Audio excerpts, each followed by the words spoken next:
Welcome aboard the BK Escape Pod. That's right, it's the augmented and bionic podcast version of the live show you can hear Saturdays from 10 a.m. till 12 p.m. Eastern on 100.3 FM and AM 1450 WBHF Radio. You can stream the show live there Saturdays at WBHFradio.org or on the free Tunein app. Look out, here we go.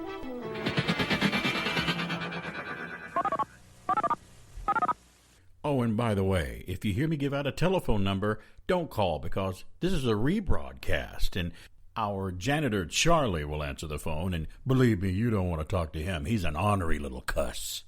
WBHF. Stand by to receive our transmission. Hey, it's BK on the air. Good morning, everybody. It's a great Saturday morning. Every time I can turn that mic on and flip that switch and be on the air and talk to at least 12 people, I'm always happy. Maybe it's a little more. Everybody goes, That sounds like you're talking to a jury now. Yeah. Like, uh-oh. What am I doing here? Your Honor, every time people go, how many listeners do you have? I'm like, well, I've never been able to really gauge how many I've got, but I always give people a stock standard answer to that question. I go, well, you know, I have between 10 and 10 million listeners. It's just that middle number. We just don't know where does it lean more to the left of that number? I don't think about that part. I'm just saying it's between 10 people and 10 million people. It makes me feel better. And I really don't know. It could be, there could be a legion of people out there that love listening to me. I just never hear from them. I mean, the fact of the matter is we're streaming worldwide. We know we've got worldwide listeners, and then you turn around and repackage it, put it online. You have no idea how many. I mean, I guess you could look at those metrics, but that's right. You could have somebody who listens to this show a year from now, and you never know. Another way that I've repackaged the show, and I remind everybody that this is a newer thing, is you can actually hear. If you missed the show on Saturday, you can also hear it at fistfulofradio.com. I have what's called the BK replay. A Fistful of Radio. No, wrong show. Well, yeah, wrong podcast. That's another podcast. That was about playing around with some experimental. Fistful of Radio, like your fist. Fistfulofradio.com. And I'm so glad to be on there. Big shout out and thanks to Stefan King with Fistful of Radio for bringing me on board to put my show on every Saturday. You can hear me at 8:30 a.m. Eastern and at 5 p.m. Eastern at fistfulofradio.com. So it's the BK replay. But we are live now at WBHF AM 1450 and 100.3 FM. I'm glad to be here. You can also listen at WBHFradio.org. You know, you and I did something unique. I want to talk about it now on the first part of the program. You and I did something unique last night. We were asked to be a part of a lecture, and we have a fantastic museum here locally in Bartow County in northwest Georgia called the Telescience Museum. And it's grown from the small mineral museum that it used to be. Wasn't it called Weinman? The Weinman Mineral Museum. And it grew to this huge, gigantic, beautiful, well-put-together Smithsonian branch affiliate. It's an official. When we say a Smithsonian affiliate, it means the Smithsonian had to come down here and make sure that do you have the right security, the right level of lighting? Do you have the right temperature controls? Do you have the right professionalism that we want? Everything. Like you have to go through a litany of qualifications to even think to be an affiliate, and we have two here in Cartersville. Isn't that great? And the Tellus met those requirements, and not many museums can say we're part of the Smithsonian. At one point in time, I think there were 4 total Smithsonian affiliates in Georgia. There might be more now, but 2 of them here in Bartow: Booth Western Art Museum, Tellus Science Museum, and we're about to add another museum called the Savoy Auto Museum is going to be opening up soon. I guess too. They've put the generic this fall. So that could mean within that fall. Could be August. Range. Could be December. No. I think they should change. You know how they have the signs of cities? They say city limits of so-and-so, and then they have maybe a little brick sign that says their city motto or what they're known as or whatever. Cartersville should eventually just say Cartersville, the city of museums, because how many do we have up here? Well, in terms of major ones, you've got right here in a row, and technically it goes up the street. If you draw a line on a map, you've got the Booth Western Art Museum. Then pretty soon, about 2.5 miles up the road, or maybe 3 miles up the road, you're going to have the Savoy Auto Museum, and then 2 miles past that is Tellus Science Museum. And beyond that, you've got the Bartow History Museum, and then and we'll get to what I'm talking about here in a minute because I knew I'd get distracted. They should add here a WBHF museum because we've actually been on the air since 1946 constantly. They should have a WBHF museum, and then later on, when you and I have passed on, they could make like wax stuffed figures of you and I sitting at the microphones taking like an this. Awful dark turn first thing this morning with a stupid look on our face to make us look like we usually do, and just put us over there in a glass case out in the lobby somewhere, and it's called called "Here's How Not to Do a Radio Show." These guys showed you how. Well, not you, but me. Yeah, you don't fall into that. Well, yeah. no, I don't know. I think that it qualifies right now. When you're on here, you go into that realm. But we had a great time at the Tellus talking about how science fiction and science fiction has influenced design inventions of science fact that have come along and have been invented to help mankind in technology, and it was great. And I know I reminded folks that were watching it live, and it's part of the video, but we could not cover every object in that temporary exhibit. No. We only covered maybe a third of those items, maybe. There's a lot of stuff we didn't even touch on. And not to give a lot of it away, because some people may have not seen the thing. And it's still available. If you go to Tellus Museum's Facebook page and look at their live videos, you can see it there. And I think eventually, it's not up yet, but it's eventually going to be up on their YouTube channel, page, which is Tellus Science Museum. Just search for them. And there was a lot there, but we did cover. We went into how the flip phones were influenced by Captain Kirk's flip open communicator. We talked about the computer pads and the Alexa and things like that would tie in maybe with HAL 9000 from 2001. We went over and covered the Nautilus, and talked about the submarine from 20,000 leagues under the sea, about how it was like a futuristic piece of underwater vehicle that they had come up with, and he had talked about, which was unbelievable at the time. That was fantasy stuff. What do you mean a vehicle underwater that can have everybody living in it and stuff and be self-sustaining? You can't have a plush underworld living environment. Yeah. That's just not underwater. What are you talking about? And the phaser and the and modern day lasers that the military is using, and we even talked about the Enterprise, the original ship on Star Trek, and how it's kind of a floating. It was like a floating aircraft carrier with a city in space, and we equated it with the NASA naming the first shuttle, the glider, the Enterprise, crossing over like that. So but even having that model of the original Enterprise, when you go through and you realize how many of the things in Star Trek are influencing today's designers, including the tricorder, including the phaser and the communicator, and so much of it, because, and we mentioned, there's a difference between science fantasy and science fiction, and Star Trek was sort of that realistic science fiction. Where will science actually take us? Right. And it wasn't a rumor that the guy who kind of invented the flip phone from Motorola to begin with, I think it was Motorola, right? The flip phone design. It wasn't a rumor that, maybe he was influenced by Star Trek. No, he was. He said I was influenced by the flip open communicator that Captain Kirk used. And I didn't share the story on the air. And this week was William Shatner's birthday and Leonard Nimoy's birthday. They're 3 days apart, and they celebrated a birthday this week. And we've got a couple of stories about them coming up. But there was an instance that Shatner said he's walking in an airport one time just many years ago, and he had a phone with him. He had a flip open phone, and he was in the airport. And he flipped it open, and he was using it and talking on it. And some person in the back go, "Hey, look, it's William Shatner, Captain Kirk. He's got the communicator. Are you beaming up or whatever?" And he looked at the guy and he went, "I didn't even think about it." He didn't think about it, because he's an actor. He doesn't get that much into it. He goes, "I didn't even think about that, but I guess the guy was right. I'm sitting there at the airport with a flip phone, and it's Captain Kirk with the phone." So yeah, even Shatner had the phone. I got a Shatner story coming up that you might not believe, and another one about Leonard Nimoy that happened this week because it was his birthday. Stand by, it's BK on there. We got more coming up. Gather round the Jiffy Pop. Gather round the Jiffy Pop. The Jiffy Pop. The Jiffy Pop. Gather round the Jiffy Pop. The family fun treat. And here's great fun, a Jungle Book Magic Picture Kit, free in specially marked packages of Jiffy Pop popcorn. Each kit's a different scene from Walt Disney Productions' full-length feature, Jungle Book. 4 fun scenes in all. Here comes the Jiffy Pop. Fresh, hot, and delicious every time because you make it yourself. Gather round the Jiffy Pop. The family fun treat.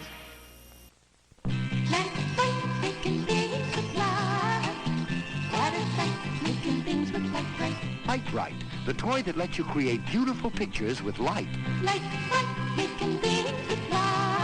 Work with colorful pegs that glow with light, light bulb not included. Make people, animals, things, and with refills, Bugs Bunny or Bozo the Clown.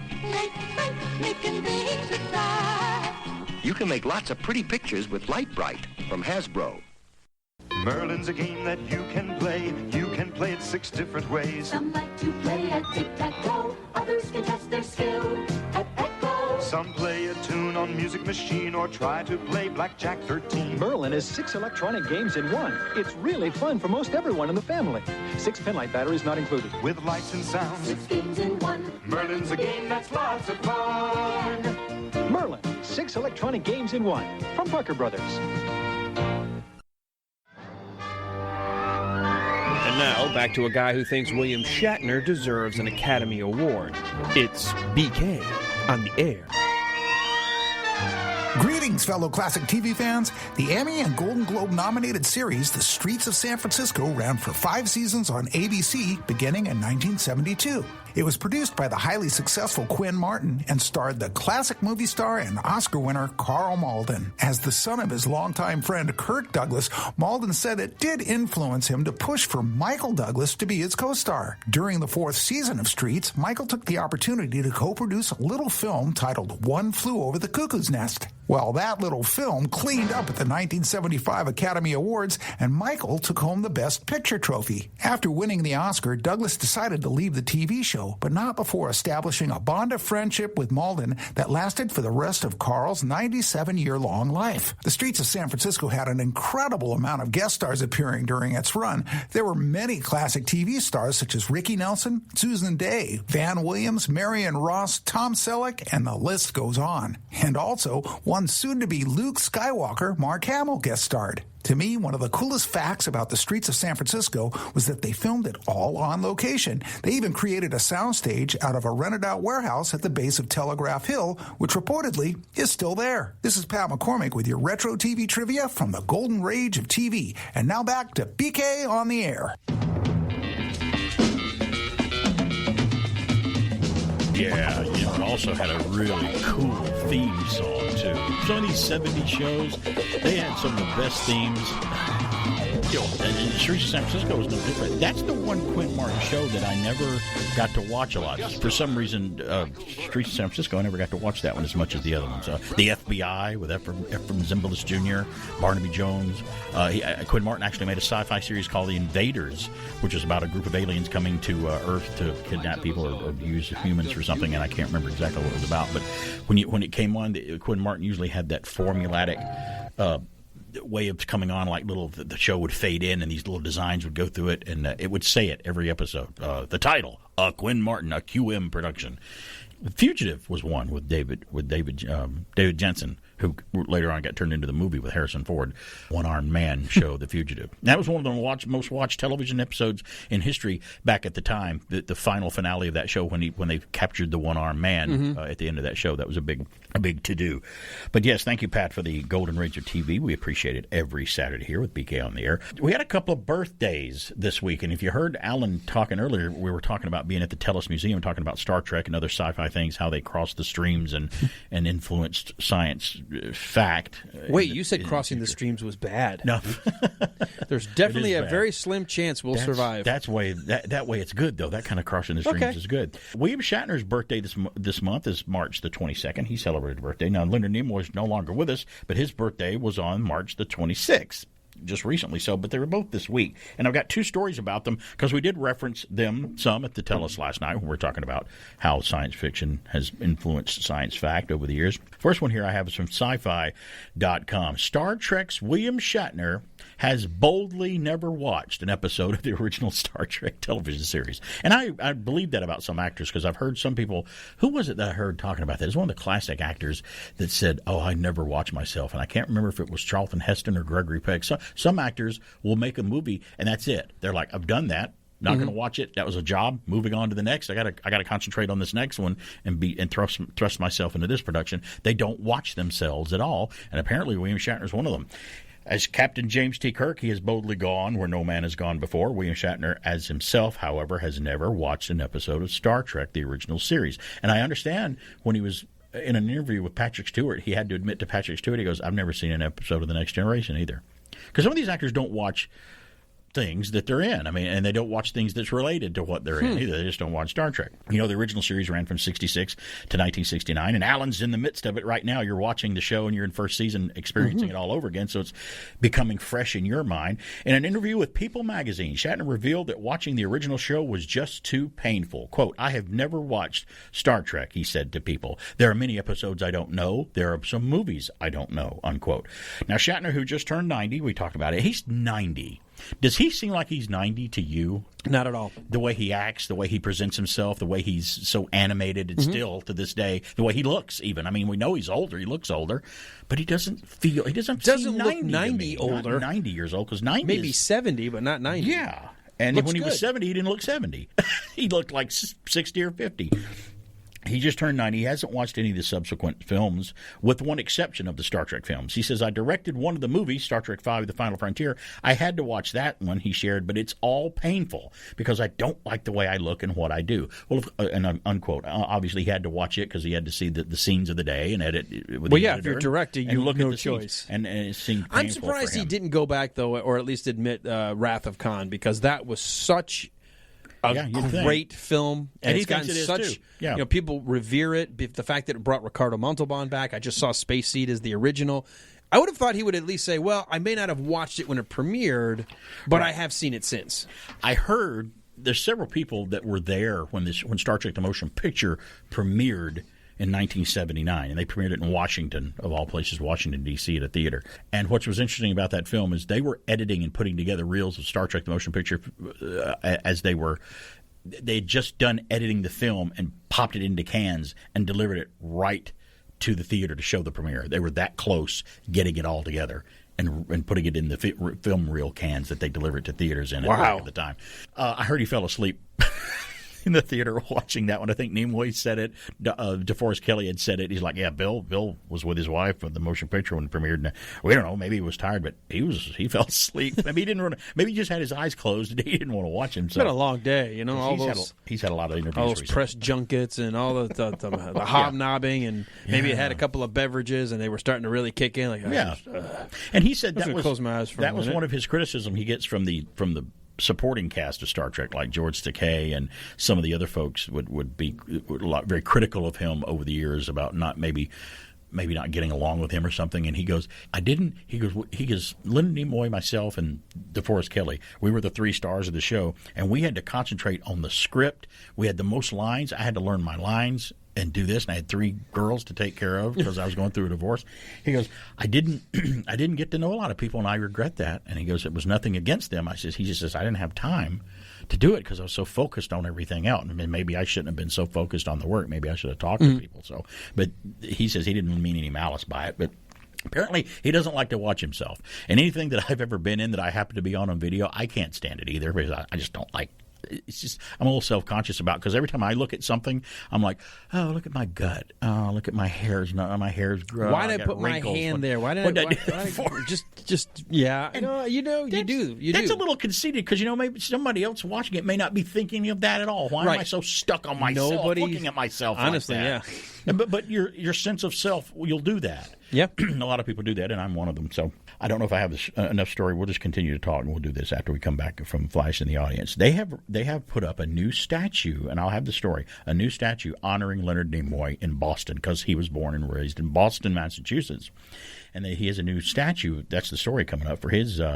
It would have been his 90th birthday this week had he still been around because him and Shatner, believe it or not, were only 3 days apart in age from each other, and one would granted, and he got mad at Shatner too. He's like, yeah, I was in Hollywood looking for roles in Hollywood back in the early 60s, but they would usually go to the fair-haired pretty boys that got roles. Bill, like you. I was mad at you, basically, for getting all these roles that I wasn't getting, so I thought that was funny. If you ever get a chance to watch Mind Meld, it's a little thing it's where him and Leonard Nimoy sit down in 2 chairs in Leonard Nimoy's backyard, and it's a beautiful house, and they're just talking casually about everything for about 90 minutes.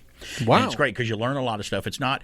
I mean, their guard is. It's more like a podcast before podcast. Yes, their guard, but you get to see them, and everything is produced, and they get to talk about stuff that you never knew was going on behind the scenes. They even address issues of like, yeah, we heard you guys didn't get along on the old show. What happened with that? And they're like, well, it wasn't. Here's the press. They both were admitting the press made things out to be much worse than it is. Oh, really? Does the press do that? I never knew that about the press. They've gotten much better at media. it lately. Yeah, about exaggerating the way things are. But he's like, yeah, it was more like, how you squabble with he said it was more like you squabbling with your brother or your sister, your family member. You have a fight. You still love them, but you also love to get in a fight with them. Yeah, you're okay 2 days later or the next day you're okay. So that was kind of what it was with some of it. They're talking very casually. It's called Mind Meld. William Shatner and Leonard Nimoy, Mind Meld is what they call it. Imagine that.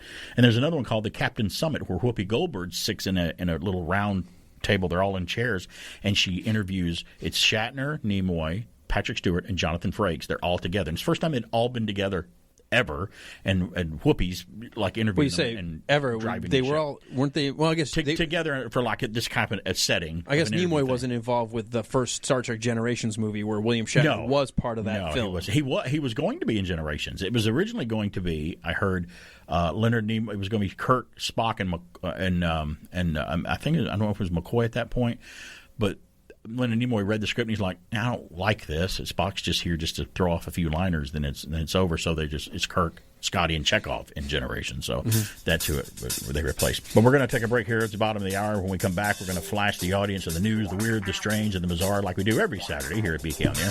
And after that, I'll come back and give you that story from MeTV about the new statue that they put up in Boston honoring the memory of Leonard Nimoy, Mr. Spock. I think it's they announced that they're going to make it. They haven't actually put it up yet. And I teased the story last week. I want to do it this Saturday today. Reddit users are reminiscing about toys that could be considered too dangerous to use today. I don't think we would have ever gotten by. And the Wrath of Khan director Nicholas Meyer allegedly pitched a new Star Trek film to Paramount. I don't think they did it, and I don't know if they're ever going to do it, but that's an interesting story that kind of falls in with all the other Star Trek that we're talking. All of that and flash in the audience when we come back. It's BK on the Air. Carrots taste better. Spinach tastes better. Everything's better with Blue Bonnet on it. Butteries. Asparagus tastes better. Succotash tastes better. Everything's better with Blue Bonnet on it. Buttery. It's the only margarine double blended for creamy, buttery taste. No wonder more homemakers use Blue Bonnet than any other margarine. Corn tastes better. Everything's better with Blue Bonnet on it. Buttery. Two men, passionate actors, closest of friends. Born just 4 days apart, they share more than just being of the same generation, but a legacy that helped to define many generations. Now, they can finally look back with the only other person on the planet who can truly identify with their amazing journey, to boldly go where neither man has gone before, and along the way, reveal the secrets behind the voyage of a lifetime. Amongst all this beauty, to a large extent, to some extent, Star Trek is responsible. Oh, yeah, to a very large extent, right. So it's good, huh? Oh, yeah. Star Trek was good. Oh, yeah. Yeah, I think so, too. I really, really liked it. I liked the show. You're my best friend. That if it were for nothing else, right? Yeah. If it were nothing else, it would have been... This makes it worthwhile. Most worthwhile. Right.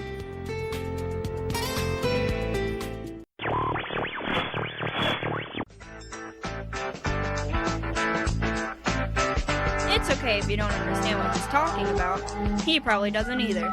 It's BK on the Air on AM 1450, FM 100.3, and online using the Tunein radio app. Hey, we're back. It's BK on the Air. We're approaching that time where we like to take all the weird stuff that I found out there floating around in the news world right now and put it all into one little section we like to call our news. We flash people without taking our clothes off. I think that's great, isn't it? What's the fun in that? Yeah, I mean, if we had a webcam in here, that would be really great, wouldn't it? Mm-hmm. Actually, what I want is I'd like some of our listeners to flash us. Well, maybe no, I take that back. I've seen some of them. Never mind. Whoa, what was I thinking? In that moment right there, our wives were listening. That's right when exactly you said that. Because they never listen until we say something to get us in trouble. That's when they turn the radio on. But I've got the first news. Honey, I meant you. Of course, don't you know that? Yeah. From UPI, a South Carolina man turned what would have been a $100,000 lottery jackpot into a $200,000 jackpot by buying two identical tickets for the same drawing. No way. I mean, I hear all these stories about how hard it is to win the lottery, but someone always manages to do it, though. And that makes me go, well, I still want to play it sometime, even though the odds are better that you'd be struck by lightning than to win the lottery. Struck by lightning, die from a coconut falling on your head, eaten by a shark. In Georgia, here, the odds are better for that happening. How can I get a shark? Well, the odds are that. The Somerville man told South Carolina education lottery officials he intentionally bought 2 tickets bearing the numbers 24569 from the beer and tobacco outlet in Somerville. The man's tickets matched the numbers of the March 17 drawing, earning him 2 $100,000 jackpots. The beer and tobacco outlet was awarded $2,000 commission. That's right, because these places get that if you buy the winning ticket there for selling the winning tickets. So that's kind of cool. I'd forgotten that if you win $1 million lottery, the place you bought it gets a cut. So yeah, it's to incentivize getting more and more people access to those lottery I do tickets. it, but the key is never spend more than you can afford to lose. Even exactly. When we gamble, assume it's gone. Right. When we gamble and go on a cruise ship and we hit the roulette wheel or whatever we probably do, we always set enough money aside to go, okay, this is how much we're spending in the gambling place, and when it's gone, we're done. And Absolutely. we're done, and we don't get into it that much. All right, I've got the next news. We actually won stuff once and came out a little ahead and just stopped. Not much, but we did. We did. Quick, let's go to the bar and spend it. That's right. Let's get rid of it. That's what you do. All right, from the UPI. I go to the food. Yeah, I get the other stuff. Anyway, a piece of cloth from the Wright brothers' first flight in 1903 is set to become part of aviation history again. This time on Mars. This is out of all the stories I read this week, this is one of the coolest things I've ever heard. Yeah, Carillion Historical Park, the Ohio home of the Wright Brothers National Museum, said NASA officials got in contact in 2019 about finding a way to contact Wilbur and Orville Wright's first successful flight in Kitty Hawk, or how to connect it, and with the heavier-than-air flight on Mars. Now, the museum provided a small fragment of the Wright Flyer's eyes wing, covering to be carried aboard the Ingenuity, a small helicopter attached to the belly of NASA's Perseverance rover that's already up on the red planet. NASA said Ingenuity is expected to take its first flight sometime after April the 8th. The flight will mark the first ever powered, controlled flight of an aircraft on another planet. The use of the Wright Flyer's eyes wing covering for the mission received the blessing of Amanda Wright Lane and Stephen Wright, Wilbur and Orville's great-grandniece and nephew. A fragment from the Wright Flyer's eyes wing cover was previously carried to the moon by Neil Armstrong back in 1969. Another fragment was taken into space by John Glenn during a trip on the space shuttle in 1998. Talk about how influential those two guys' invention was in creating the first flyer. And being at the Telus Museum, like we were talking about, they have a mock-up of the plane, life size, right in the middle of one of the display rooms. And how far we have come from that to today to our space shuttle and now going to Mars the way we're going to have a helicopter flying around on Mars. Yeah. And that rover up there has 20-something cameras on it now, more than ever before, and a microphone so we can hear what it sounds like on Mars. Isn't that crazy? We have come a long way, but I love it. I have the next news. A culture website is offering... it's another one of these. We could totally do this. A job? A culture website is offering $1,000 for a James Bond fan to watch 24 films in the 007 franchise to celebrate the upcoming release of No Time to Die. I just did that on my own because I got the box set. Well, it's a retro thing. Just send it in and tell them you did it already. Say I just did it. Nerdbear.com, a nerd culture website right up our alley, said it's seeking someone to watch all 24 of the James Bond 007 films from 1962's Dr. No to 2015's Spectre, prior to the September 30th release of No Time to Die, the 25th film in the franchise. Well, let's hope they come out on September 30th. All these new release dates, and we talked about this last week. I had all the new movie release dates, and they don't seem like they're pushing any of these back. These are holding firm for the longest any of them have held firm in release dates. So I got my fingers crossed. The chosen candidate will receive $1,000, a $100 Amazon gift card to rent the movies, and a $50 AMC gift card to go see the latest film when it releases. So you don't even have to pay for the other stuff to do it. The delay of No Time to Die from April to September 2021 has disappointed many James Bond fans, said Amar Hussein, founder of Nerd Bear. While we wait for the release later this year, we thought it would be fun and pleasant. A distraction from COVID to offer this opportunity to a movie buff. The website said the person will be asked to watch all 24 Bond films in 30 days and complete a worksheet. The application, which is available online at nerdbear.com through April 16th, asks candidates to explain why they are the right James Bond fan for the job. I have so that would be the most creative way. I need to find out how to do it. I have a way for us to try to maybe get in front of that line. How would we do that? We simply say, you're not just talking to two people who love James Bond and know it inside and out and have talked about it. We have a platform, not just on air, but on the internet, with multiple ways of people listening. We could be the spokesperson for nerdbear.com because we've got more than just our thoughts. And I can bring them on board as a new group. Podcast it. We can air it. We're on the radio. Right. Why would you not pick us? And I wonder if that would disqualify us by going, well, you guys are on the radio and people think we picked you just for that reason, and I don't know if we want to do that. But we could get it. I don't know. Why I'm not? thinking both ways, so it would be nice to do. Why not? Well, the link is there. I could just go ahead and register and just try to go ahead and go for register it as the show, the BK on the Air show, and then say, our big Bond fans. We love the James I don't even Bond have franchise. to rewatch them. We could talk about them we all right we already now. know them, really, because you just watched them recently, and I kind of watched them on and off all the time. So, yeah, that would be it would be an easy grand to do, to win. I'd split that with you for the fun of it. I'd split it with you, 60-30. Well, yeah. I mean, if you only want 30%, that's fine. I mean, that's your call. Wait a minute. And I even know where the other 10% That didn't went. sound right. Like, you got 60-30. Where'd the other 10 That's go? not what I meant. It shows you how good in math I was. An Australian White's tree frog from Florida was selected as the 2021 Cadbury Bunny. This is our the Easter candy story. company Yeah, announced Tuesday. coming Yes. Betty, the first amphibian to represent the brand in its Easter commercials, was chosen from more than 12,000 entries in the third annual tryouts, which included a donkey, miniature horse, and goat, said the company. Aside from being the contest's smallest winner to date and a natural at the bunny hop, Betty is also making history as the first amphibian and first female winner. Betty will star in the 2021 Cadbury Clucking Bunny commercial and will receive a $5,000 prize. Hey, we only get $1,000 for watching all these James Bond. And what bunny commercial was that? The Cadbury. No, what was the bunny commercial it's called? The what bunny commercial? It's just for Cadbury eggs. For okay. You know how they normally sell the... Oh, you said the Clucking Bunny commercial, right? The Clucking... The Cadbury Clucking Bunny right. commercial. Okay, Yes. well, I thought you said. Okay, Yeah, good. Cadbury will also donate $15,000 to the American Society for Prevention of Cruelty to Animals. Awesome. We'll have another news flash when we come back. Mr. Turtle, how many licks does it take to get to the Tootsie Roll center of a Tootsie Pop? I never made it without biting. Ask Mr. Owl. Mr. Owl, how many licks does it take to get to the Tootsie Roll center of a Tootsie Pop? Let's find out.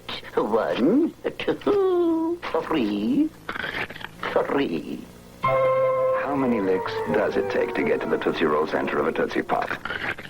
The world may never know.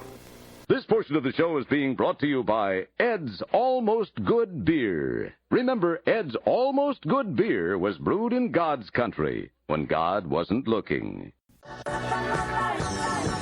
What in the wide, wide world of sports is going on here? Hey, we're back. It's BK on the air. Ellen's in the next room recording some snippets of news and working on some production. And I'm going to see if I can distract him a little bit while he's in there. Charlize Theron in a bikini. Charlize Theron in a bikini. I thought that was my call to come back to the microphone. I'm like Pavlov's dog. I start slobbering and somebody say Charlize Theron in a bikini. Yeah, I did. Bikini optional. It worked, didn't it? Oh, I got another. I got to roll my tongue in. Like the cartoon character. Like Gregory Hines' character in History of the World. From UPI, police pulled over a driver in Kansas for going over the speed limit. You want to guess how fast this lady was going? I mean, she was breaking the speed limit, obviously. In Kansas. How fast do you think she was going? And it doesn't say the car. To pull over, it's got to be at least over 10, I would think, unless there's something else going on. So I'm going to say, just because of the tone of your voice, 30 miles an hour over the speed limit. She's going 30 miles an hour.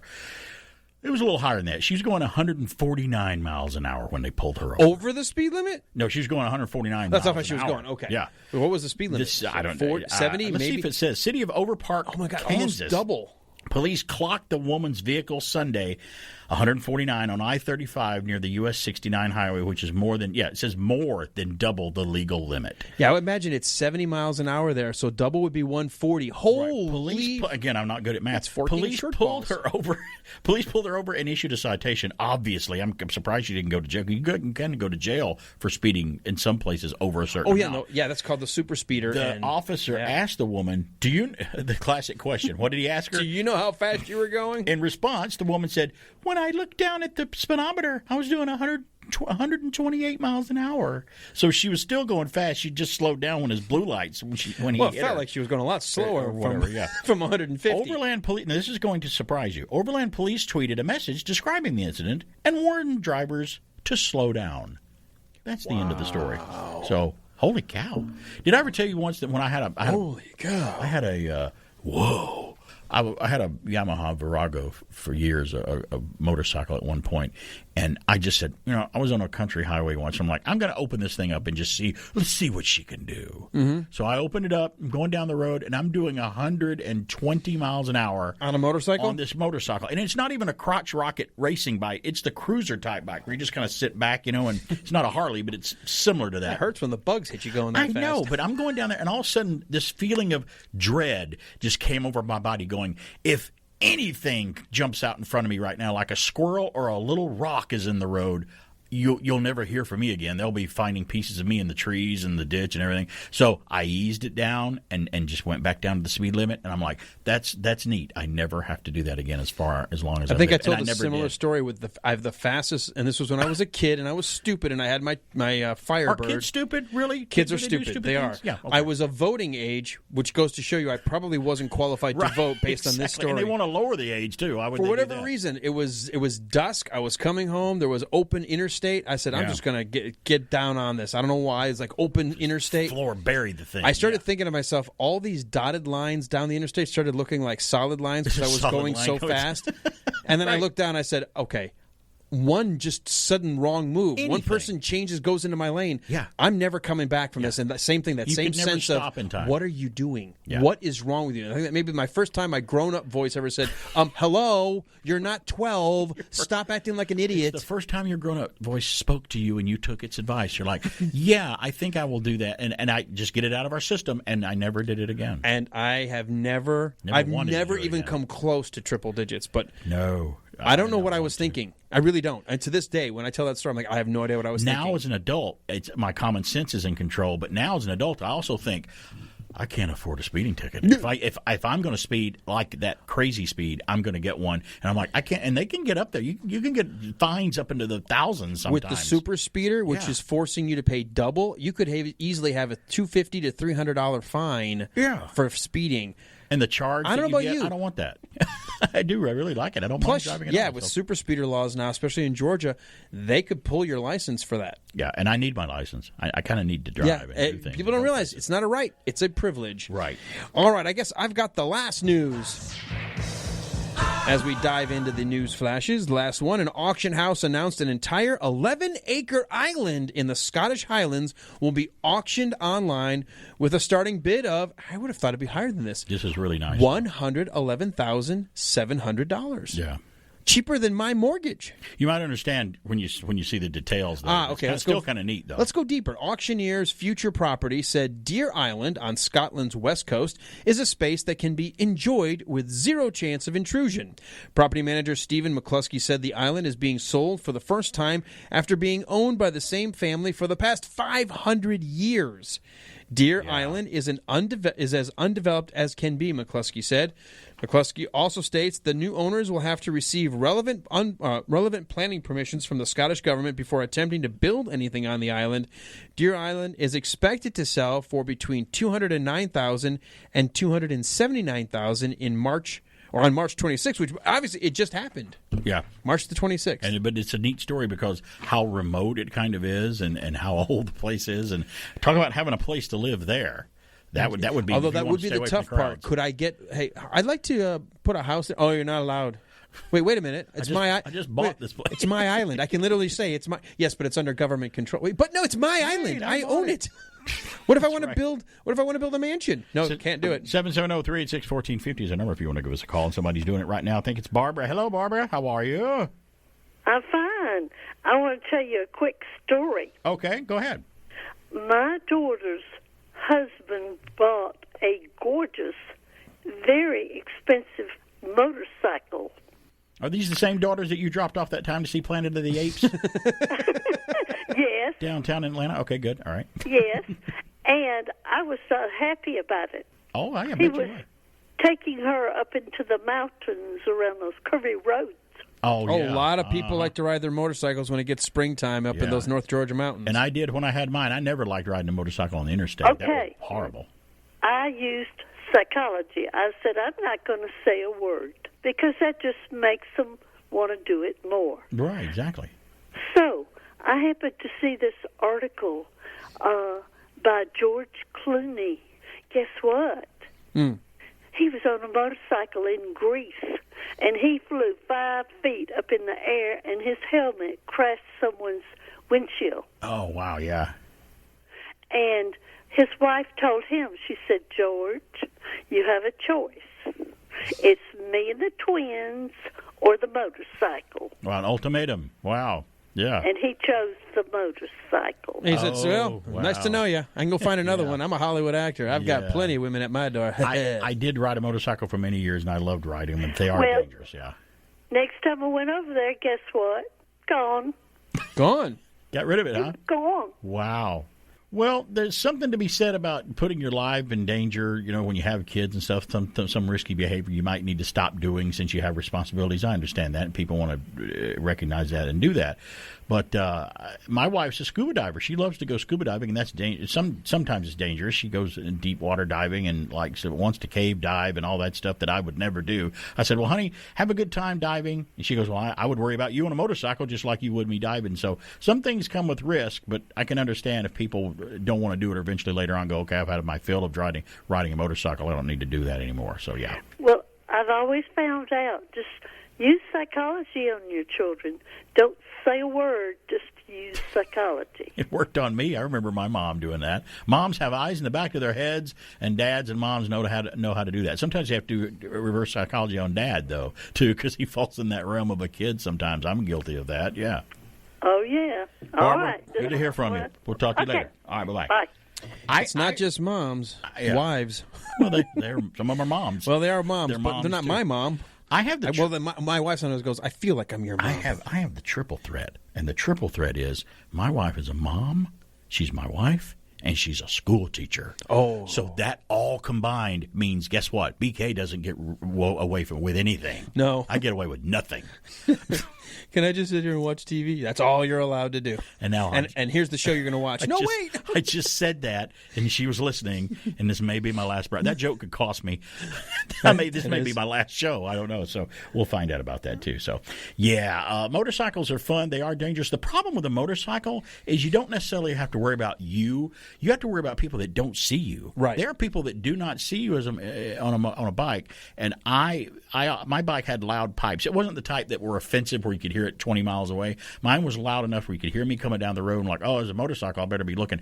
But I had several close calls. Some of them were on local roads in Marietta, Georgia. You know how the middle lane for a while, and there's a road, Canton Road in Marietta. Some lanes will have two different traffic patterns on each side, but the middle lane will have that light above it where it's either two green arrows where you can use both these lanes to go this way, right? Or it'll come on as a turning lane. lane, or the other way, and it's got to exit and you can't get into it. Well, a lady pulled out in front of me once on my bike on a hill. She didn't see me. I mean, she just wasn't looking. And I crested that hill, and there she came out right in front of me.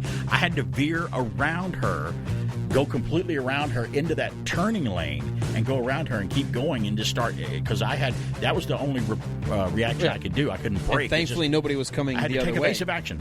So I did that. Yeah, if those lanes had been two green ones coming my way and a car had been coming, you'd be doing BK on there. You would have to choose. Do I run into the car that pulled out in front of me or the car coming at me? It's crazy, so you have to be careful. Either way, this is not a good ending. But I do like bikes. Biking was fun. It was I did it for years. I had a motorcycle. First one I owned was a Honda 50. My dad, a little motorbike when I was a kid. My dad bought me one where you start up the engine like a lawnmower. It was like one of those little mini bikes way back in the day. And then I had a little Honda 50. Was my first actual motorcycle with gears I had to change and start up and everything. So motorcycles, they're fun, but they're dangerous. But be careful. It's BK on the air, top of the hour. We'll be back. They say that a friend in need is a friend indeed. When those in the Big Apple are in need of a friend, they call on this man, Robert McCall. He'll even the odds.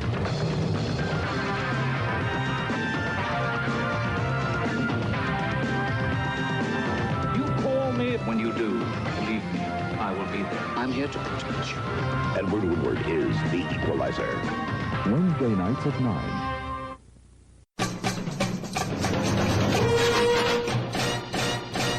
WBHF. Stand by to receive our transmission. Thank you. Let's go out with something really hot for these folks. A big hit out of 77. Star Wars. Nothing but Star Wars. Give me the Star Wars.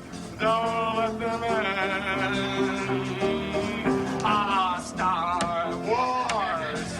If they should bar wars, please let these Star Wars stay. And welcome to Star Wars Extra. Star Wars Then, Star Wars Now, Star Wars Forever. Bringing you the latest from the Star Wars galaxy, I'm your host, Mike Mann.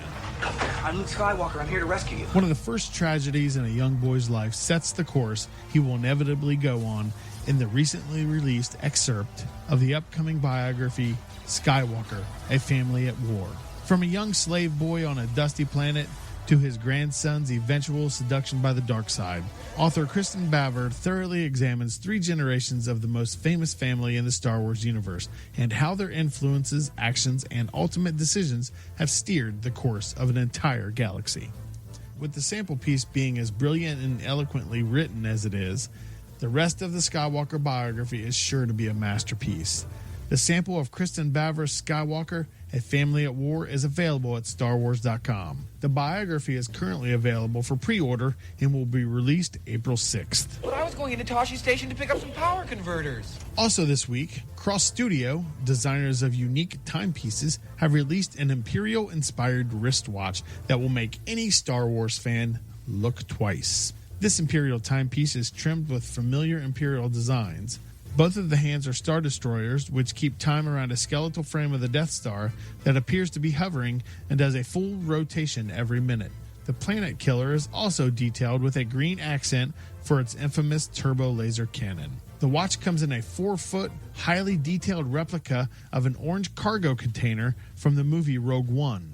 One of the inner containers can safely house the watch, while the other 8 inner containers are available for storing other items.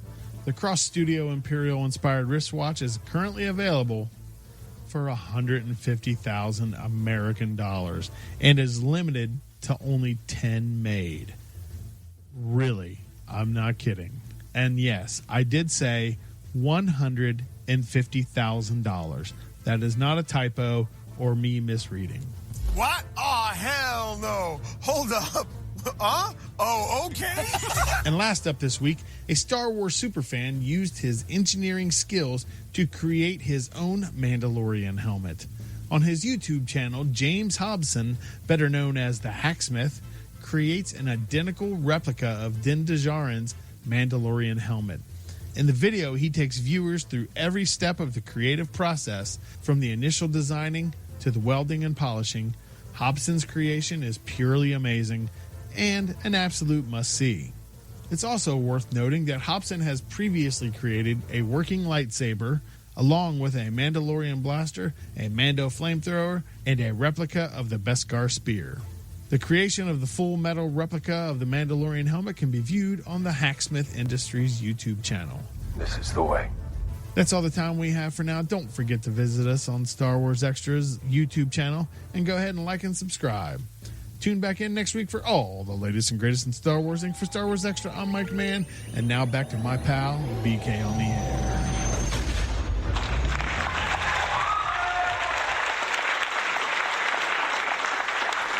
Thank you, Mike. With Star Wars Extra, channelstarwars.com for that trip into a galaxy far, far away. We're going to switch, obviously, now from Star Wars back to Star Trek. It was Leonard Nimoy's birthday. They celebrated it on March the 26th. He just had a birthday. And I got a clip of him here talking about the evil and sly sense of humor that William Shatner had. This is Leonard Nimoy. There was one shot where they shot across a double's shoulder. So you thought that Bill was in the scene while I'm doing that, but it was not Bill. It was a double. But now the camera has to turn around. We have to see Bill reacting to this. So he comes back, and we turn the camera around on him. And he said, well, can Leonard show me what he did? I said, sure, I'll show you. So I walk over to the position, and I said, it was something like this. Bill was, pain. And he said, is that exactly the way you did it? I said, no, not exactly. Well, show me exactly what you did. Pain. No, he said, let me see what you really did. So, pain. And Bill was devilish. With a gleam in his eye, turns to the crew and said, would somebody give this guy an aspirin? He just sucked me right into it, having a good time with me. I wanted to kill him. Well, Bill had that kind of a warped sense of humor. Talking about William Shatner on the set of Devil in the Dark. That's the episode about the Horta. You remember it? You're just watching the first season. I don't know if you got to that. I haven't gotten to that one yet. Okay, it's about a creature that lives in a mining colony, and it's a creature that's life form is based on silicon, and it eats rocks and minerals and stuff like we eat food and whatnot. Right. And it's killing these miners. It's attacking them and killing them, and they don't know why. And I don't want to tell you why it's doing it. I remember this episode, and McCoy has to do surgery on it. Right. But the short story part of it is they are killing its eggs. They're taking these little silicone round things and just harvesting them and doing things with them. But they're her eggs, and she thinks they're destroying them and killing her babies. That's why she's attacking them. Yeah. And they don't know why. Once they find that out, everything turns out all right at the end. So McCoy fixes her. Kirk shoots her with a phaser and hurts the creature. And, he's talking about mind melding with it, and all she can say to him in the mind meld is pain. I feel pain from this. And McCoy goes, Shatner's like, Kirk's like, how can you're a healer. You're a doctor. There's a patient. Help her. And McCoy's like, I'm a doctor, not a bricklayer. I can't help that thing. She's made out of stone. Right. It's made completely out of rock. This thing is a rock creature. He goes, no, you got to help her. You're a doctor. Go ahead. So he winds up fixing her wound with concrete. Mm-hmm. They have synthetic concrete. Yeah. So it's a great story. And what's weird is when Shatner is asked what is his favorite episode, he goes, well, The Devil in the Dark is because I remember it the most, the joke I played on Leonard. But what they didn't tell is when Shatner come back to do his scene with Leonard, Shatner had just left the set to go to his father's funeral, and he felt really bad. So he's coming back and trying to crack a joke to say, hey, I'm okay. I went to a funeral, but I'm here. Don't worry about me. Don't treat me with kid gloves. And that's what made him do the get that man an aspirin thing. So he said, I just went and buried my dad, and I came back, and I was in a bad mood. Now, see, sad stuff. Having never known anything about it, I was waiting for the end punchline to be, so that's how you did it? You sure you don't want to do another take? You do it again? Like make him have a completely question every choice he made. They played jokes on him. Nimoy got mad at Shatner because he always was the first guy at the line at the commissary to go get lunch, and they only had 30 minutes for lunch in breaks of these shows. And he rode his bike there, and he's like, I got so mad because he got there before we did. He got all the best food. There's only so much out there in the cafeteria. So he goes, one day I took his bike and I hung it from the raft. I had the special effects guys hung it from the top of the studio on chains, and he went to look for it. And on my way to get there to eat before he did, I heard him go, Shatner, when he saw it. They were constantly playing jokes on the show. That behind-the-scenes stuff is great. It's BK on the air. It's Slinky, for fun it's a wonderful toy. What walks downstairs, a loner in pairs, and makes a slinkity sound. A spring, a marvelous thing. Everyone knows it's Slinky. It's Slinky, for fun it's a wonderful toy. It's fun for a girl and a boy. It's fun for a girl and a boy. Get a Slinky in a size and color you like, in metal or plastic. Remember, if for any reason you must leave your radio, please have the man at the door stamp your ear so you can listen again later. Hey, we're back. It's BK on the air. Having a good time on Saturday. Talking about just about anything we want. It's nostalgic, geeky related. But in particular, I have a story here about Leonard Nimoy. We played a clip of Leonard Nimoy and his devilish sense of humor with William Shatner doing what he did, but it took a while to get to this because we got a lot of stuff going on from MeTV, a site that we get a lot of stories from, the great MeTV site. Sometimes we quiz out and a do a quiz on there, which is fun. A new statue honoring Leonard Nimoy has been announced in Boston. In Boston. On what would have been the actor's 90th birthday, the Museum of Science in Boston has announced a statue honoring Leonard Nimoy and his legacy. The 20-foot stainless steel monument will be in the shape of the Vulcan salute that accompanies Live Long and Prosper when he says that, and will stand outside of the Museum of Science. The Live Long and Prosper symbol represents a message that my dad believed in so strongly, Julie Nimoy, Leonard Nimoy's daughter, said about the news. The sculpture not only depicts one of the most recognized and loved gestures for peace, tolerance, and diversity from Star Trek, but it will also be a beautiful tribute to my dad's life and legacy. The announcement of the statue comes in the same week that the city of Boston officially made March 26th Leonard Nimoy Day in Boston. Awesome. This is not the only time. This is not the first time Leonard Nimoy has been featured by the museum. In the 1980s, Nimoy, who was born just blocks from the museum in Boston, recorded an introduction for the museum's theater that has been heard there for 3 decades now and is still there. Wow. With his voice. Quote, he lifted our aspirations and hopes through his commitment to science, intellectual curiosity, generosity, and, yes, logic, said museum president Tim Ritchie. The opportunity to pay tribute to him is a great honor, and what a better way to make this announcement than on what would have been his 90th birthday, unquote. The next steps for the statue, including finalizing the site planning, fundraising, and the actual construction, will be coming soon. So it's in the works, and there's going to be a Leonard Nimoy Live Long and Prosper hand gesture for the Vulcan salute. Honestly, that's really cool. I don't know if you ever saw the documentary of where he come up with that symbol that he has like in the V shape of his hand. When he was a kid, he's a Jewish faith. Leonard Nimoy was Jewish, and he would go to synagogue, and there's a time in the congregation where the people on the altar are supposed to bless the congregation with the certain hand gestures and stuff, and the children are told to turn around and don't look at this because it's just it's a ritual, and they're not supposed to see this for some reason until they become of age. But Leonard Nimoy sneaked a peek once at what they were doing, blessing the congregation, and the men up on the altar had their both hands. If you're familiar with the gesture that he does for Live Long and Prosper, it's like spreading your middle finger and your ring finger apart, and you're holding your thumb out. And he saw the people in the church doing that with their hands, blessing the congregation, and that symbol. In the Jewish symbol means that, and he saw that, and that stuck with him as an adult, and he incorporated that Jewish symbol of his religion into his Vulcan salute, and that's how he came up with that. He came up with that too. He came up with an old Vulcan neck pinch. I was telling you at the break that one of the episodes he was supposed to hit an evil twin of Kirk at the transporter made by mistake with the butt of a phaser. He's supposed to hit him and knock him out. He goes, well, I can't do that. That's kind of crude. I'm a Vulcan. I wouldn't do that. Hey, he says, I attended the Vulcan Institute of Technology. I know all these things about humans and how I can affect them. VIT. Yeah. And he says, well, I'm going to grab, he told Bill Shatner, I'm going to grab you on the neck. And what it is you're going to feel like you're going to go unconscious. It's going to be painful, but you're going to immediately drop. And he goes, and Nimoy said Bill Shatner sold it because he said when he did it in that scene for the first time, the episode's called The Enemy Within. When I did it for the first time, watch Bill Shatner's reaction. He reacted to it and just dropped to the ground unconscious. He goes, he sold it. He goes, that's where the Vulcan neck pinch was born. See, these actors added stuff to their characters that the writers didn't even do back on Star Trek. They didn't like something about a character. They knew the character, and they're like, well, I would think I'd rather do this as Kirk or as Spock. I wouldn't do that.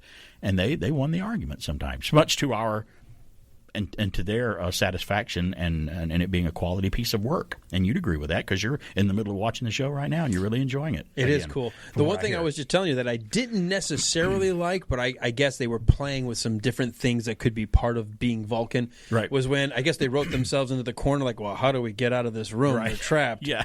Well, Spock will be able to use his powers through the wall to maybe have some influence over the guard. Right. I was like, I think they do that one or two times in later episodes, and you'll see it. Maybe in the again. season, but thankfully they dropped that in the movies and stuff. I love the Vulcan mind meld. That makes total sense. Oh yeah. And obviously the Vulcan nerve pinch, that has been one of the staples. Now, have you got to the episode where they go beam down to the planet where at the insane asylum and the guy has the machine, Dagger of the Mind, where the guy has the machine that clears people's minds? Yes. And he's evil. He's emptying their minds, too. Right. That's the first episode, because, the guy escapes and beams up to the Enterprise in that the first mind meld. That's the first mind meld time it was ever done. Right, because they were realizing there was something messed up, and he tried to get beneath the surface of his conscious mind to see what happened. Right, and then it was used very, very horribly. Was it? Yeah, an Enterprise, because the Scott Bakula, Captain Archer of the first Enterprise, it's a prequel show. His first officer is Vulcan. Her name is T'Pol in Enterprise, and she was forced into a mind meld with Vulcans that renounce the whole emotions thing. They're emotional and they do whatever they want. And one of them forced a mind meld on her, and it was considered like mind rape or something in that episode. And that was a very interesting, again, cutting edge stuff on Star Trek. And when you get to see that, you'll see how intense that was and kind of how disturbing that was. Because, hey, if you don't want to go into a mind meld, you don't want to go, then you force yourself as a mind meld. That's not good. You know what I've noticed? A lot of these threads and a lot of these kind of storylines in the original series got used as sort of I think I would argue, as a influence in the Next Generation. Like they had that one race of beings that was basically almost all powerful. They could just conjure things from thin air. Right. Well, that's sort of like the Q. Squire of Gothos, Trelane, yeah. Very much like the Q. And the whole idea of a Vulcan mind meld and rape. But I mean, they had a whole, they had a I guess this wasn't in next. This would be later, but that episode in the Next Generation with Troy, where they had that race of beings. She was kind of a telepathic, and he was basically using that to sort of create a sense that he was doing things with her in her mind. And and that was amazing not welcomed stuff. Assault on her. No, she did not want that to happen. That's the part I love, and I know we've been spending a lot of time on Star Trek, but I think it's because we spent so much time last night at Tellus. But yeah, it was great. Even when you strip away the costuming, the hair, the maybe things, the effects that don't work. The underlying stories are really good. Of course. One of my favorite ones, going back and rewatching The Next Generation, was the one where Deanna's mom had to confront the fact that a young child that Deanna never knew she had a younger sister actually drowned by mistake because they weren't paying attention. Right. And that was so emotional, being a dad now watching that. And I always thought the woman who played her mom was fantastic. Star Trek, Majel Barrett, who played Nurse Chapel, and was, I think, ex-wife of Gene Roddenberry, or still wife of Gene Roddenberry. Somebody's on the line now. We're calling 770-386-1450. Hey, it's BK on there. Hey, it's Chance from Nostalgic Pod Blast. Take a chance. What's going on, Chance? Hey, guys, you're talking about the Vulcan mind meld. My favorite mind meld was in the movie The Undiscovered Country between Spock and Kim Cattrall's character. Yes, she did this great moan like she did in Porky's, if you know what I'm talking about. Yeah, it's almost. Yeah, you're right. It was almost like he was really delving into her mind to try to get that information. She was fighting him so hard. She didn't want to give it up. And it was painful. Yeah. That was a great scene. It was a great scene. That's one of my favorite Star Trek movies. Well, since I've got you on the line, I want to thank you guys for having me on the air at the Nostalgic Pod Blast. Has it been, really, was it last Sunday when we did that? It was, wasn't it? Yeah. Yes, and it's going to air today on Fistful of Radio from 2 to 5 p.m. and tomorrow from 2 to 5 p.m. And then you guys will debut right after us today on Fistful of Radio. It'll be last week's radio show. You're right. So Actually, we replay. Actually, we debuted this morning. We're at 8:30 and at 5 p.m. on Saturdays. I debuted this morning at 8:30 with BK on there at Fistful of Radio. So that was great. I'm so glad to be a part of Fistful of Radio with you guys, and we're kind of back to back. And I owe a lot of that to you and Stefan King, and I appreciate it. Just another way of people hearing our shows and love it that it's out there. And we are nostalgic geek cousins, as you call us, and I think that's a great. That's moniker. right. We are cousins. So I know you're up on a break, so I'll let you go, but keep up the great work. Great job at Tellus. I thought you did a fantastic job. I felt like I was on a field trip. Oh, I appreciate it. Thank you. We just don't want people to be bored. That's all we want. That was it. So I appreciate it. Have a nice weekend, gentlemen. All right, Chance, you too. Thanks a lot, buddy. Yeah. I'm okay if we looked a little foolish as long as it was still fun for the audience. Hey, I'm going to look foolish no matter what. I can't help that. But yes, Chance with Nostalgic Pod Blast. Check them out on. They got a Facebook page, a group page, and a website. And check out fistfulofradio.com. I have actually a leftover story here from a news flash. It was one that I added late, but it's a unique story and it's very interesting. Listen to this. This is another one of those weird baby. It's a bonus. It's a baby born at a hospital, but wait till you hear the details. It's called "Florida Baby Born in March is Unique" from Paul Best at Fox News. It's a eunuch. What? Carter? No, unique. Sorry, unique. Carter Kerr is a lucky baby. He was born at 3:21 p.m.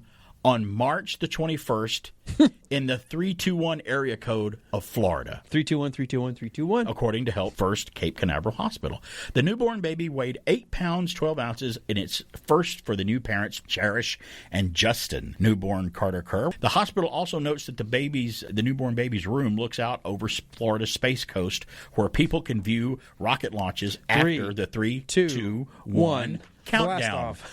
So, what do you think about that? Isn't that nice? That's going to hang on that kid forever, and he's going to get sick of hearing it. He's like, "Yeah, I know. I'm the 3, 2, 1." I don't want to keep. I don't want to keep talking about that. Mom, please don't bring it up in front of the girl I'm going out with. Please don't do that.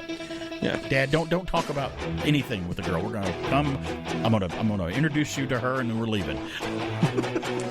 I'm out of here in 3. Yeah, I know. I got 2, it. 1. I got it. Hey, buddy. You know what day it is today? Yes, it's my birthday, and I know when I was born. I have the. Stop it. Just stop it. Just stop it. All right. When we come back, I got another story. I was going to do this last week, but I want to do it this week from Fox News. Reddit users are reminiscing about toys that could be considered too dangerous for kids today, and some of them we played with as a kid. We'll talk about it when we come back. Jeez. Jenga, Jenga. You take a block from the bottom and you put it on top. You take a block from the middle and you put it on top. That's how you build a tower, you just don't stop. You gotta build that tower putting blocks on top. And it teeters and it totters as you build it all up. It weebles and it wobbles, but you don't give up. You take a block from the bottom and you put it on top. You take a block from the middle and you put it on top. Till someone knocks it over and that's when you stop. But you start all over putting blocks on top. Jenga from Irwin. Mommy, I want a drink. Mommy, can I have a glass of juice, please? Mommy, give me some milk. I'm thirsty. Give me a glass of anything. Wouldn't it be nice if your children could get their own drinks without interrupting you? With a Dixie kitchen dispenser, they can. And your kitchen won't be cluttered with between-meal glasses to wash. Get Dixie, the kitchen cup that lets kids help themselves. And that can be a big help to you. Mommy, I got my own juice. Now can I have a peanut butter sandwich?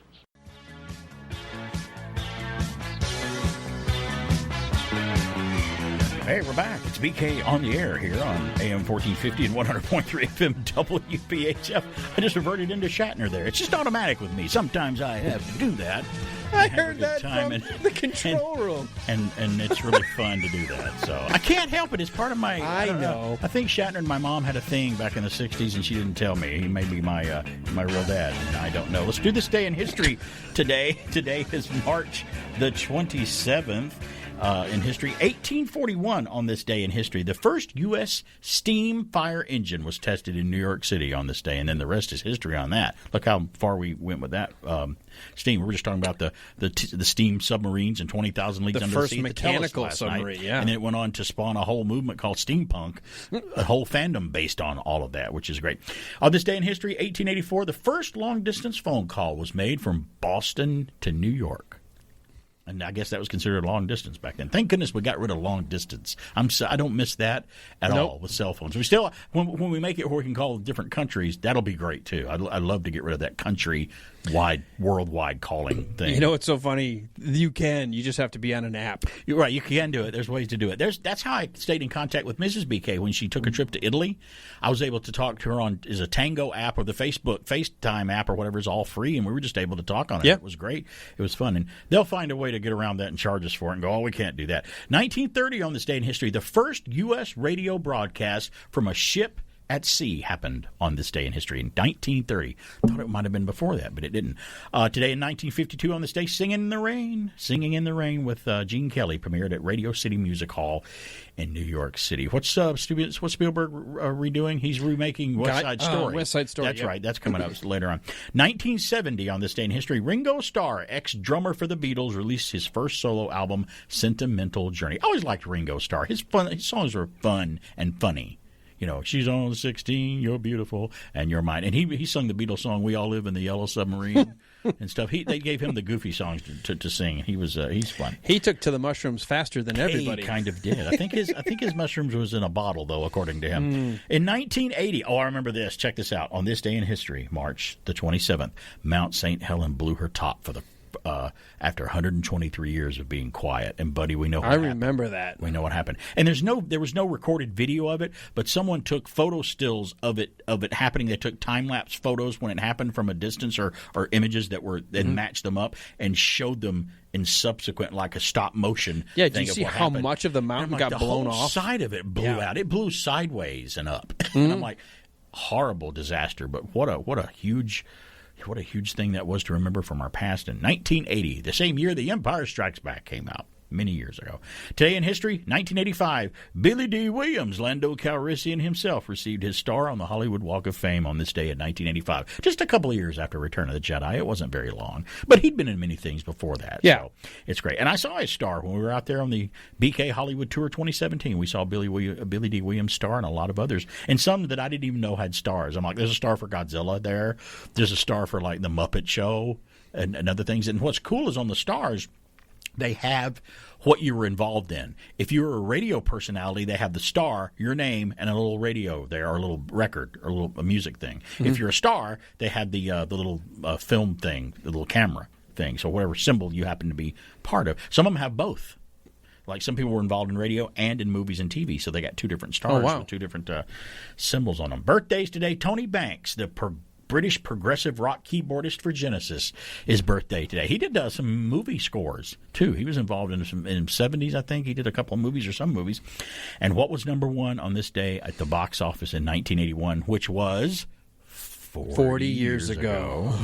That's why we throw 1981 all year in there, because it was 40 years ago. I'll give you a hint. It was the third film of a trilogy. It wound up being 4 films, but the fourth one wasn't that great. I think it was more of a cable film that the fourth one came out. But the third film in a trilogy of horror films that Jerry Goldsmith scored. This was the Omen. third one. The Omen 3, The Final Conflict, came out. It was the number one film at the theater on this day in history in 1981, with Sam Neill from Jurassic Park playing the grown-up Damien who becomes president of the United States, which is, I thought the Omen films were consistently well done. I thought all three of them. First one was really great. The second one in some way was creepier than the first one, and the third one, that was an interesting way to wrap it all up there. And I'd never read any of the books, if there are any, but I thought they were pretty good and well made and chilling, very chilling films. Well, look at their subject matter. Who would sit there and go, that's hilarious. Those Omen films are so funny.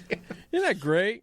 I love the shot in the Naked Gun film where Leslie Nielsen and Priscilla Presley, because that's his love interest in the Naked Gun, and it's a montage of them going out and having a date and going to eat and stuff, and the song playing in the background is "Something Tells Me I'm Into Something Good" by Herman and the Hermits. Well, it shows them walking out of a movie theater and they're just laughing. They're like. They're guffawing and so funny. And it pans up and it's like Gandhi.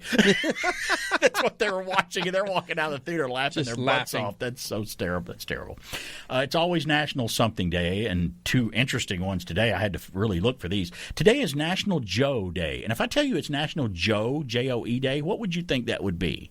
Well, first my first thought was the name. Then the second thing was the nickname for coffee. Right. Well, it's both. I didn't know that. It encourages everyone to enjoy a cup of Joe with your friends named Joe or a derivative of that name, like Joe, J-O-E, J-O, Joey, Joseph, Josephine. Enjoy a cup of coffee with them. Josephus? I don't know. How many other names could you come up with? But any of the derivative of Jolene. Yeah, don't steal my man, according to Dolly Parton. Today is also National Scribble Day today. So what's so wonderful about scribbles? Or the description of my handwriting. Is that your scribbles? I try to draw horrible something. Handwriting. Horrible. What's wonderful about scribbles are anyone can make them no matter how much their ability. This means everyone from grandpa to the smallest family member can join in on the day, gather up the crayons in every color, and scribble up smiles for everyone. So you can do a little scribbling today. Some of these national days that we have are like several days for me. Like, National Love Your Pet Day. I'm like, I don't need a day for that. We do that every day. Right. National Love Your Dog Day. Was it only one day? You just do that every day. So yeah. So there we go. We got rid of that. Fox News. I talked about this last week. you'll remember several of these. It's a Reddit users are reminiscing about toys that would be considered too dangerous today. Oh, now, I've got to hear looking this. back, it's pretty clear to see why some of the most popular toys of yesteryear would be frowned upon today. But that doesn't mean those childhood toys didn't leave a lasting impression, and perhaps some could have been like the metal Tonka trunk that left the impression in the corner of my forehead. When my permanent brother threw scars, it it at me. says on older generations. That's right. Oh, well, those were battle scars that we had. We wore those proudly. I loved my Tonka trucks. The Reddit community is currently reminiscing about some of these treacherous trinkets in response to a question posed on the site's popular Ask Reddit page last week. What toys did you have as a child that would be considered too dangerous to be given to a child today? Is lawn darts on there? Are Jarts? you kidding?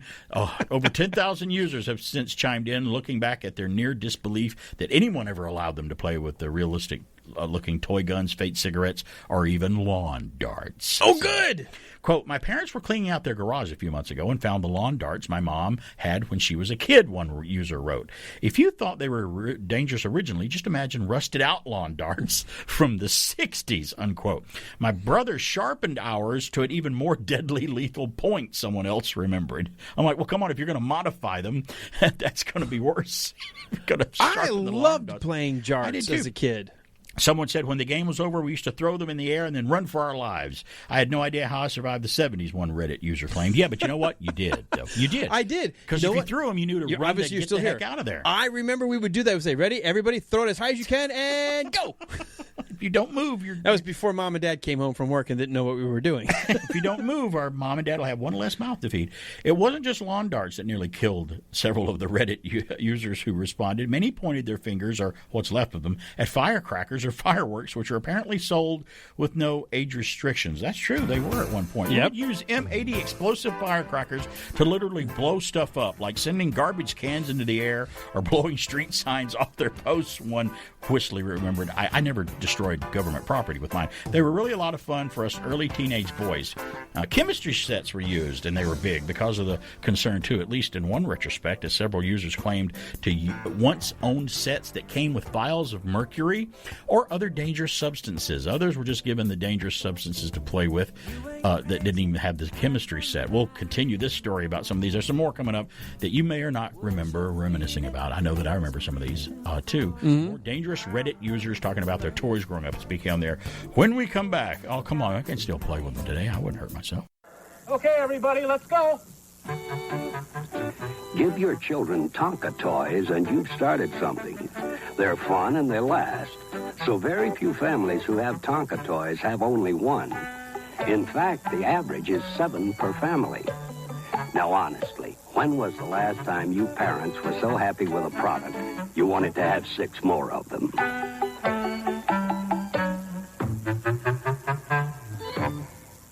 It's Big Track, the computer-activated tracker and the automatic transporter. Your child sends Big Track off on a mission by programming in up to 16 commands.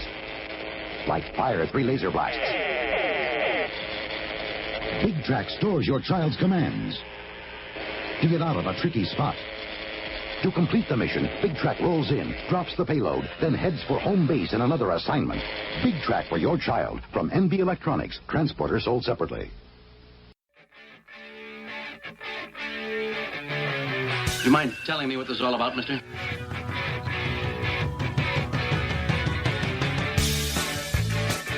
Hey, we're back at Speaking on the Air. We're clicking up to the top of the end of the show here. I don't believe how fast this goes by. Something's wrong. I think we've actually skipped time and we missed something. Yeah, did we not? It seemed like there's a 30-minute gap in there somewhere. Something. Let's continue with the dangerous toy talk. Somebody said that my dentist used to give me vials of mercury to bring to school for show and tell, one person wrote, adding that they also somehow owned a rock collection that included a chunk of asbestos in their rock collection, too. I'm like, wow. But they managed to survive and still lived. Mm-hmm. As a kid in the 60s, someone else wrote, my uncle looked up gunpowder in the family encyclopedia and headed off to the pharmacy with his pocket money.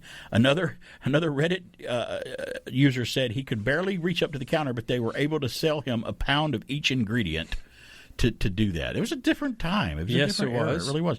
Some of the most common dangerous toys, however, were often not really toys at all, but rather on the playgrounds where many Reddit users remembered playing at recess.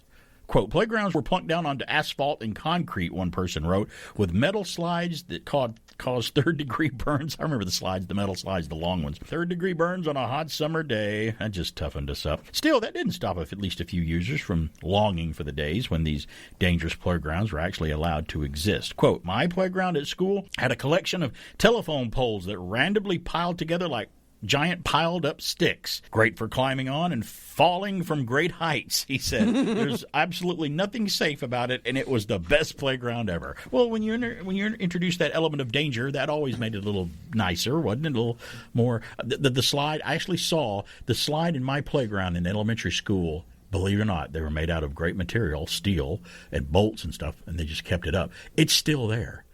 I drive by my old elementary school that I went to, and I'm like, that slide is still there. And when I look at it, I'm like, it looks so much higher when I was 6. Oh, yeah. Now I'm looking at it, I'm like, that's not high at all.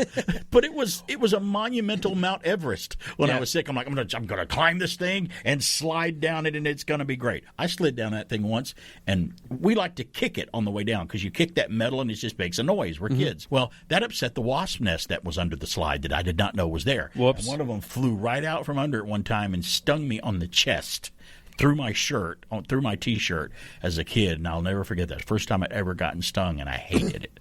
But, hey, look, I'm here. I survived. You're still alive. I'm okay. We had a construction site right next to our playground. I don't know if they were doing something right up against the fence line. Right. And as kids in elementary school, we thought the coolest thing in the world was to see who could climb to the top of that dirt mound, and then we would play kind of like our version of King of the Hill. Yeah. And anybody tried to climb, you're trying to knock the king off, but the king was trying to keep you as you got to the top because they had the high ground. I have the advantage, Right. Anakin, and could push you back You'd down. take their legs off. We'd come inside covered in dirt, scrapes, Yeah. scratches. You didn't even realize you got scraped on the rocks and the dirt because you were playing. And then we didn't have ADD as a problem as children either, I remember. Nobody was taking medication in elementary school. We didn't have time for it.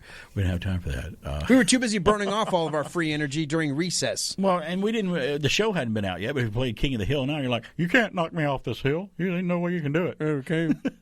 I used to jump things on my bike. My sister got her foot caught in the chain, where your chain goes over the cog to turn the bike. Mm-hmm. She got her foot caught in between the chain and the cog once and just ripped her top part of the edge of her foot. She had a horrible injury, and she's like, and then my sister. I had to save her. I'm the only one that could hurt her or shoot her with a BB gun, but don't you do it. Don't you hurt my sister. I'll kill you. But I helped her back home. Put a little Bactine on it. Mom bandaged it up. It stung for a little while. Within 15 minutes, she was back out on the bike riding, and we were fine. Rub a little dirt in it. What was that? I still want to learn. What the heck? I know Bactine a little bit, but what the heck was mercurochrome? I don't know. My mom liked putting that. I'm like, it comes in a little vial that looks like it would come from a 1919 snake oil and it salesman. had a skull and crossbones on it, didn't it? Or was that iodine I'm thinking about? I think they both were poison. Because it may have been poisonous we were if you supposed ingested to drink them. But I'm like, what are you putting on me? What did they?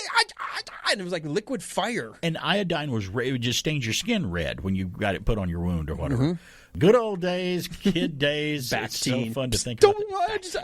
I'll risk infection. Don't spray me. And Bactine was a spray, and we're like, that's weird. And I was much more willing to just let it leave it alone. Don't touch it. I hate the sting of the alcohol worse than the injury. Mm-hmm. Please don't do that. Well, you got the old, it's got to hurt her. It's not helping, which was true because it was killing germs and also stinging your exposed nerve endings. That's the alcohol exactly. was. That's what it was doing. So look at us.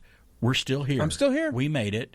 Somehow. No bike helmets, no elbow pads, no knee pads. Old-fashioned saying that now. And I never wore a helmet riding a bike. Now, motorcycle, we were talking about, that's a different issue. Right.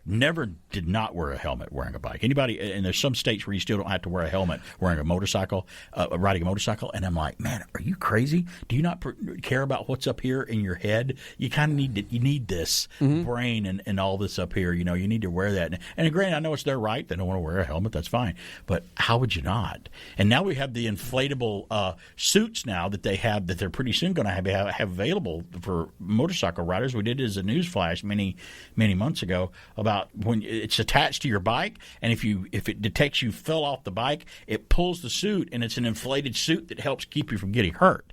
That's kind of neat, I guess. If you need that, that's kind of cool to know we have so it. Like it's kind of car a wearable airbag. Car airbag. I almost said that wrong. No, I think actually you did, but I said it on top of you. Did you hear that people are having trouble ordering a what's the drink with the lemonade mixed with tea? The Arnold Palmer, they call it. You heard of that? Arnold Palmer's favorite drink, the golfer. Okay. It's a drink where you take lemonade. It's half lemonade, half sweet tea. They just mix the drink together, either at your fast food restaurants will do it. Chick-fil-A does it. Everybody. I will have to give that a try. But people are having trouble, I hear, saying, I want an Arnold Palmer. They can't say it for some reason. I don't know why. They're like, I want Arnold Palmer. You turn into like Tom Brokaw? I want Arnold Palmer. NBC Nightly News. I'm like, okay, so they've come up with another name for the drink. And for me, I'm thinking, it's just another thing that you're doing to appease people that can't do something. Don't do that. Force them to pronounce it because that will help them be a better person. Or just tell us, call it the AP. Don't dumb it down is what I'm trying to say. Don't. My wife always likes to say, well, the squeakiest wheel always gets the grease. It doesn't matter. One person can complain about something, but they do it loud enough. They're like, oh, there must be 1 billion people talking about this. No, just a couple of them are. They're just loud. Just annoying, and we want to pay them to go away. I love that. So we had a good time at the Tellus last night. We'll recap. If you still want to see us do our lecture at the Tellus where science fiction and science fact collide. Yeah, unless they not violently, but peacefully. Unless they delete it, we're there forever. Yeah, we'll be there all the time. Just go to the Tellus Museum Facebook page and go into their live videos, or eventually they're going to put it up on their YouTube page.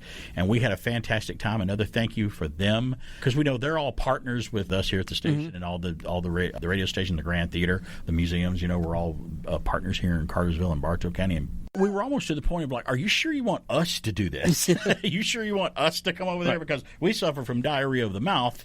You might have to give us some Pepto-Bismol to stop us from spewing out our talk here, because we're going to keep talking. But we kept it pretty civil, and I thought it was great. It was what so much a great fun. place. If you've never been to the Tellus, TellusMuseum.org, and especially if you live in Atlanta or in the metro area of Atlanta, I've seen Tellus billboards in Atlanta. I mean, they have them up down there, even on Ponce de Leon in the area of Atlanta and here and there and everywhere. And it's a big enough place for you to leave the metro area and come up and check it out, because it's just as impressive and as awesome as like the High Museum of Art in Atlanta. It's on that level of professionalism and awesomeness. When we rehearsed last week for the Tellus thing, when we went up there for rehearsal, I'd never did the Pan for Gold thing back in the mineral part, and Stacy and I went and did that while we were there. And believe it or not, walked in, and the lady that was working in there, Stacy knew her as an ex-teacher from Cobb County somewhere that's just working there now, because I think she's a substitute teacher. But yeah, it was great. I can't go anywhere with her without her running into somebody she knows. And sometimes we run into people we know from doing independent films and theater and stuff like that. We're like, oh, I know you from so-and-so. I didn't know that you were here doing this. But what are the odds of running into somebody when you're far away? When we went on our honeymoon cruise, on the cruise that we went on, and we were in the Caribbean all over the place. We were in line. You know how you've been on cruises before. You know how you deboard the ship at the end where you're getting, and you're all mustered together in the elevator lobby, and got your luggage and everything, and you're about to leave. The couple in front of us, we just heard them talking, and we thought we heard them mention Cobb County, Georgia, and we're like, hey, how are you? I happened to hear you talking. Where are you? Are you guys from Georgia? They're like, oh yeah, we're from Kennesaw. I'm like, what? So that's where we're from. What's the chances of that happening on a cruise of 5,000 people, that we meet somebody that's on the same near the road that we're on, and sitting at taking a break at Wizard World of Harry Potter? We ran into a couple from Cobb County and Marietta too, just sitting there. Didn't even look for them; they just happened up on us. It is kind of started talking. I guess that's what they mean by "it's a small world." It is after a small all. world. Don't get that song stuck in my head. Thanks for being here, BK on the air. Thank you for being here always. Yeah, Alan. We had a good time. Thanks to Fistful of Radio for having us on board. We're glad to be a part of fistfulofradio.com. Check them out. It's BK on the air. We'll be back next week with an all-new BK on the air. Take care.